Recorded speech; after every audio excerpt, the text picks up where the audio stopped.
Star voting will be on your ballot. It's measure 20-290. We're encouraging you to vote yes, because our current political system is super broken. The way that we vote, the way that we actually cast our ballots is at the root of that brokenness. If you're limited to one choice, anytime you like more than one candidate, your vote carries less weight because all the people who think like you are going to split their support. And the real challenge with being limited to one choice is that you often have to vote against the candidate you really like in favor of someone you think can win, one of the front runners. The front runners are the ones who've raised the most money. Spoiler alert, the money wins every election if you always have to choose between the two who've raised the most money. The whole idea of star voting is that we are going to get rid of this very archaic, cumbersome two-election process that actually doesn't do a very good job of representing what the people want, and replace it with a single November election using star voting. Star voting stands for score, then automatic runoff.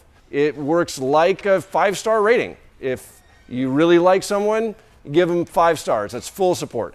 If you really don't, you either leave it blank or you give them a 0.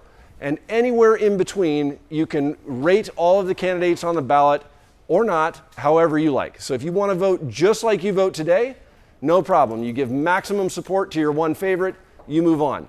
But in those elections where you have an opinion about more than one candidate up for consideration, and I think we can probably all think of at least a few elections where we've had an opinion about more than one candidate in the field, Star lets you express that opinion, and it follows the same format that iTunes lets us rate music, that products are rated on Amazon.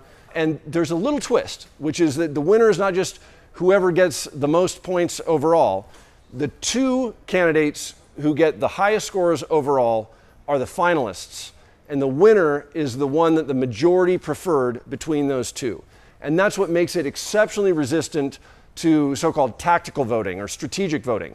In star voting, the great thing is not only is it incredibly accurate at determining who we, the people, actually want to represent us, but it's very resistant to strategic voting or people who are trying to be sneaky and get a better outcome by being dishonest on their ballots.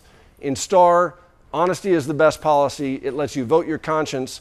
And this will be the first time in the history of the world, to our knowledge, that people are being given the opportunity to choose star voting, that we're being given the opportunity to vote for better voting.